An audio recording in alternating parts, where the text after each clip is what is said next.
Bienvenue sur Géopolitis. Depuis un an, presque jour pour jour, on bombarde les positions du pseudo-État islamique en Syrie et en Irak, au sein d'une coalition dominée militairement par les Américains, mais à laquelle participent entre autres les forces armées aériennes françaises et britanniques. Il y a la volonté d'enrayer la progression des hommes du calife al-Baghdadi sur les sols syriens et irakiens. Mais il n'est pas question d'envoyer des soldats occidentaux sur le terrain. Est-ce à dire qu'il n'y a aucun, mais alors aucun soldat américain ou européen sur le territoire de Daesh? Rien n'est moins sûr. La guerre contre les terroristes, on le sait, est surtout une guerre secrète. C'est évidemment le cas des opérations commando au sol, et cela aussi bien sur le territoire de Daesh que dans le territoire du Sahel, au Mali, au Niger ou en Libye. Une guerre secrète, c'est par exemple l'exécution, disons, extrajudiciaire de chefs terroristes que la raison d'État commande de mettre hors d'état de nuire, comme on dit. Cela peut aussi être une opération de représailles lorsqu'il s'agit de faire comprendre à l'adversaire que l'impunité n'est pas la règle. Les opérations secrètes de la guerre contre le terrorisme, c'est le thème de cette édition de Géopolitis.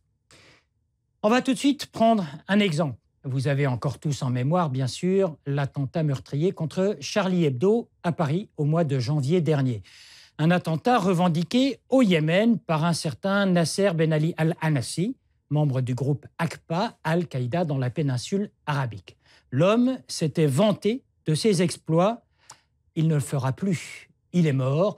Le 5 mai dernier, il a été pulvérisé par un drone américain sur indication des services secrets français qui n'avaient pas lâché la piste de cet homme-là. Autre exemple, le chef d'Al-Qaïda au Yémen et accessoirement numéro 2 du réseau Al-Qaïda, Nasser al-Ouaichi, un chef terroriste que les Américains voulaient absolument neutraliser. Cela a été fait. Regardez et écoutez les précisions de Malika Nedir. Nasser al-Ouaichi, la dernière cible éliminée il y a quelques jours par les États-Unis, numéro 1 d'Al-Qaïda dans la péninsule arabique et numéro 2 présumé d'Al-Qaïda au niveau mondial. C'est lui qui avait restructuré la branche yéménite, l'une des plus dangereuses de l'organisation aux yeux des Occidentaux, et revendiqué les attentats contre Charlie Hebdo en janvier dernier. Tué par une frappe de drone américain, comme la plupart des autres dirigeants d'Al-Qaïda au Yémen, supprimés les uns après les autres par ces avions pilotés à distance depuis le sol américain. On l'aura compris, certaines opérations resteront à jamais secrètes, soit qu'elles aient comporté des éléments extrêmement embarrassants ou confidentiels, soit parce qu'elles ont complètement échoué. D'autres opérations commando contre des bases terroristes ont été menées dans l'espoir de repérer, de récupérer ou de sauver des otages occidentaux. Ce sont là quelques-unes des facettes de cette guerre très secrète, non pas contre un concept, le terrorisme, mais bien contre une réalité, les réseaux terroristes.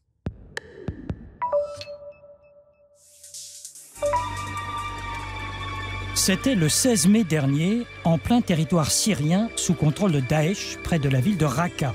Un commando des forces américaines, Delta, à bord de plusieurs hélicoptères Black Hawk, était chargé d'une mission secrète.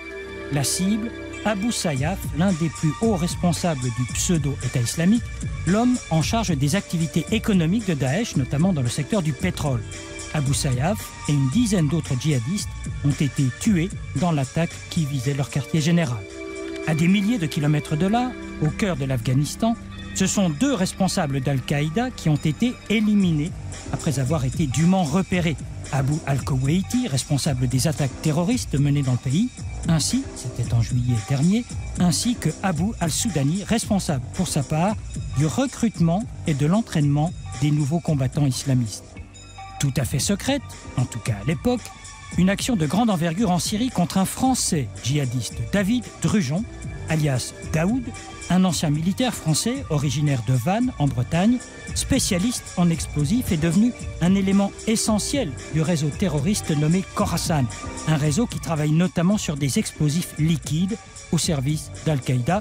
Drugeon a été donné pour mort, une annonce d'abord faite par le Pentagone, annonce confirmée tout récemment par le réseau terroriste.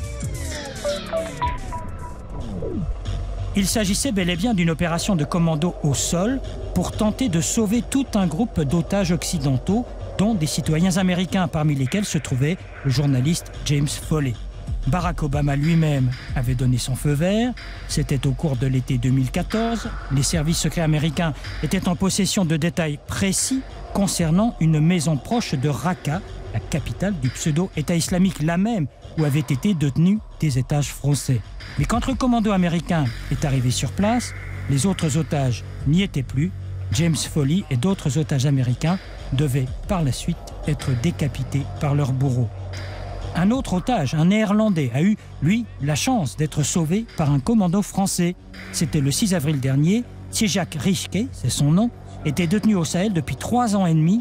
Cet homme, âgé de 53 ans, avait été kidnappé à Tombouctou. Un peu par hasard, les militaires français avaient retrouvé sa trace près de Tessalit, dans l'extrême nord-est du Mali. Parfois, pourtant, une opération de sauvetage peut tourner au drame. C'est ce qui est arrivé, toujours avec les forces françaises, en Somalie. Le point de départ de cette affaire, c'est l'enlèvement dans un hôtel de Mogadiscio d'un agent de la DGSE, les services secrets français, connu sous le pseudonyme d'Alex. Une très longue prise d'otage, revendiquée par les Chebab, ces combattants somaliens proches d'Al-Qaïda. Décision avait été prise par le président Hollande de faire intervenir les forces spéciales avec l'appui tactique des Américains présents au large de la Somalie. Mais dans sa toute dernière phase, l'opération a échoué, l'un des gardiens ayant eu le temps de donner l'alarme. De nombreux morts des deux côtés, dont l'otage lui-même, ainsi que 2 membres du commando venus le libérer.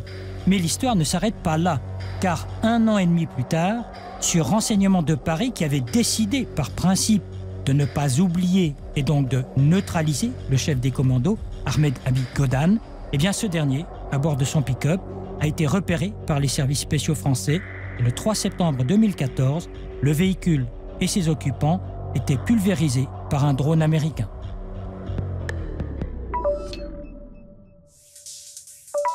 L'invité de Géopolitis, Vincent Nouzy, vous êtes journaliste français d'investigation, auteur de plusieurs ouvrages de géopolitique. Et le dernier ouvrage, c'est Les tueurs de la République, aux éditions Fayard. La République française, les tueurs français au service de la République. Ça étonne déjà comme titre. Oui, ça étonne, mais c'est une longue histoire que je raconte. Ça a commencé avec la guerre d'Algérie et qui s'est prononcée. C'est l'opération clandestine, c'est la face cachée du pouvoir.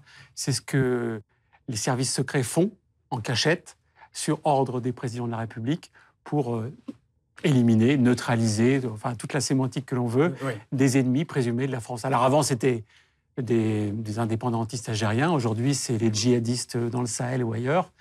Mais c'est toujours la même chose. Alors, ce sont soit des soldats qui interviennent dans un cadre militaire pur, soit des agents de la DGSE, donc vous citez le service Action. Service Action, qui est le bras armé de la DGSE, les services extérieurs, qui sont chargés donc de à la fois recueillir du renseignement et mener des opérations clandestines à l'étranger exclusivement. Donc vous nous confirmez qu'au moment où on parle, il y a peut-être des actions de commando, des actions clandestines pour aller éliminer physiquement des chefs terroristes, par exemple ? Oui, d'ailleurs, c'est une tendance récente qui s'est confirmée sous François Hollande, nouveau président depuis 2012 en France. Plus guerrier que ses précédents ? Plus guerrier. Ses prédécesseurs, pardon. Plus belliciste, plus focal, on pourrait dire, oui, et surtout plus déterminé à assumer ce type d'opération d'élimination. Auparavant, les présidents français avaient une attitude plus ou moins timide, voire ne voulaient pas en entendre parler. Lui, François Hollande, très curieusement, assume une position guerrière et des opérations d'élimination. Il appuie sur le bouton, en quelque sorte, pour dire celui-ci doit être éliminé. Mais comment ça se passe ? Il y a son chef de cabinet militaire ou le ministre de la Défense qui lui soumet une liste en disant « Monsieur le Président, nous avons 3 personnes à éliminer. Est-ce que vous êtes d'accord ? Voilà les raisons. » Ça se passe comme ça ? En réalité, ça se passe presque comme ça, parce que les services de renseignement, qu'ils soient militaires ou la DGSE, fournissent des listes de chefs djihadistes, par exemple. Ça a été le cas au Sahel, au moment de l'opération Serval, un peu avant et beaucoup après. C'est aussi le cas actuellement en Syrie et en Irak, avec des noms des chefs qui sont évidemment que s'échangent les services de renseignement occidentaux, entre les Américains, les Britanniques, les Français. Tout le monde s'échange ces listes. Alors après, qu'est-ce qu'on fait de ces listes et qu'est-ce qu'on fait des chefs ? Lorsqu'on peut les localiser avec du renseignement à la fois électronique et humain, eh bien, on propose au président de la République de faire ce qu'il faut, en quelque sorte, pour les éliminer. Alors, c'est de l'opération préventive ou c'est de l'opération punitive ? Ça dépend des cas. Il y a les deux. Il y a une tendance classique des services secrets, et notamment des services secrets français, qui est de répliquer. Il y a eu un attentat, il y a eu une prise d'otage, il y a eu des intérêts français qui ont été menacés dans telle ou telle partie du monde. C'était le cas notamment au Sahel à partir de 2010-2011, beaucoup d'enlèvements de Français. Eh bien maintenant, systématiquement, le président Hollande décide d'appliquer des représailles. Il y a une forme de loi du talion qui s'applique dans les services secrets, qui consiste à pourchasser les commanditaires présumés de tels enlèvements ou d'attentats. Vous nous confirmez que celui qui a commandité les attentats de Charlie Hebdo n'est plus là pour en parler? Il a été liquidé? Alors, pas celui qui a commandité, mais celui qui a revendiqué, ce qui n'est pas forcément exactement la même chose. Mais en tout cas, effectivement, un des chefs d'Al-Qaïda dans la péninsule arabique a été neutralisé, liquidé par une frappe américaine quelques semaines après les attentats de Charlie Hebdo. Alors, on a vu qu'au-delà des chefs terroristes au Yémen, en Afghanistan, maintenant certains pays vont éliminer leurs propres ressortissants. Des Américains vont tuer des djihadistes américains, des jeunes. Des Anglais, on l'a vu, ils l'ont dit publiquement, ont tué avec des drones 2 jeunes djihadistes pour être sûr qu'ils n'allaient pas commettre d'attentats. Ça concerne la France, éventuellement la Suisse ou d'autres pays européens? On va tuer de ses propres ressortissants? Alors, il faut bien dire que de manière classique, c'est interdit en quelque sorte. C'est-à-dire que les services secrets français n'ont pas le droit d'aller éliminer un citoyen français, même s'il est à l'étranger. Mais là, on est rentré dans un nouveau cadre un petit peu plus guerrier, car dans le fond, ces djihadistes qui ont été embrigadés peut-être dans les rangs de l'État islamique, par exemple, eh bien, sont considérés comme des terroristes combattants. Et donc, dans un cadre, disons, de guerre, eh bien, l'élimination de ces Français djihadistes peut éventuellement être Mais approuvée. On se prévaut, par exemple, des résolutions des Nations Unies? On dit c'est légal parce que, voilà, on est en guerre? On peut dire que c'est légal dans certains cas, lorsqu'effectivement il y a eu un cadre onusien, une résolution du Conseil de sécurité qui a pu valider une intervention militaire. Même si c'est très large comme texte. Mais cette exception est très large. Effectivement, dans le cadre de ces guerres officielles, quasiment onusiennes, eh bien, on peut mener des opérations plus clandestines où l'on vise à liquider tel et tel chef de manière nominative. Et parfois parce que ces chefs terroristes ont enlevé un Français il y a quelques années. Ouais. Donc, de manière systématique, tous les attentats aux prises d'otages, maintenant, font systématiquement l'objet de poursuites et de représailles. Alors, vous avez parlé du président Hollande. Parlez-nous de ses prédécesseurs. Ils avaient tous la même tendance, la même opinion? Non, justement, ce qui est très surprenant dans les présidents de la Ve République sur lesquels j'ai pu travailler, c'est qu'on a les présidents de gauche, comme François Mitterrand, ou François Hollande, qui étaient relativement guerriers, assez bellicistes. Alors, Mitterrand était plutôt dans une attitude un peu pas vu, pas pris. C'est-à-dire, il avait le chef du service secret qui venait le voir, il discutait un petit peu, et souvent il disait non, mais faites ce qu'il vous plaira, ou comme vous voudrez, selon... Une manière de ne pas assumer directement. N'assumait pas directement. Ouais. Son successeur, Jacques Chirac, était extrêmement prudent. Tous les témoins, les gens de son entourage que j'ai pu interviewer, m'ont expliqué qu'il était d'une très grande prudence, voire d'une grande peur, sur ce type d'opération clandestine, dont il pensait qu'elle pouvait avoir des effets néfastes. Nicolas Sarkozy a eu une première période plutôt extrêmement prudente, et puis tout d'un coup, lorsqu'il y a eu une multiplication des enlèvements, notamment au Sahel, il a décidé de frapper plus fort avec des opérations, ce qu'on appelle de vive force, c'est-à-dire on envoie les soldats, on envoie la troupe. Donc ces opérations, elles continuent actuellement. Ça fait partie de la guerre, non pas contre le terrorisme, mais contre les terroristes. Contre des chefs terroristes nominativement. Il s'agit vraiment d'une kill list un petit peu à l'américaine. Et parfois, d'ailleurs, les Français font appel aux Américains pour intervenir et frapper leurs ennemis. Merci Vincent Nouzille. Je rappelle que vous êtes journaliste d'investigation. Vous avez écrit plusieurs ouvrages de géopolitique, dont celui dont on vient de parler, Les tueurs de la République, aux éditions Fayard. Merci à vous. Merci à vous aussi.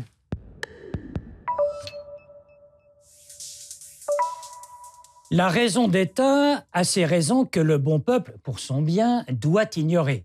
Cela ne veut pas dire que l'État a toujours raison, mais plutôt qu'il a parfois raison de ne pas tout dire. Par souci de discrétion, certes, et par prudence politique, c'est certain, mais aussi pour la propre sécurité de ceux-là même qui sont chargés des opérations délicates. Pour autant, et c'est ce qui fait réagir toutes les organisations qui défendent les droits de l'homme, on assiste avec peut-être les meilleures raisons du monde à un développement de ce que l'on appelle désormais les exécutions extrajudiciaires. Cela présente un double danger. D'abord, que de telles éliminations soient ordonnées et menées sans aucun contrôle, par exemple sans un droit de regard des différents parlements, bref, en dehors de tout contrôle du peuple. Deuxième danger, et il est réel, que ce qui était une exception justifiée ponctuellement ne devienne la règle, sans aucune obligation de justification. La raison d'État est un concept assez large. Il n'empêche, cette raison d'État a des limites. Ce sont celles fixées par la démocratie.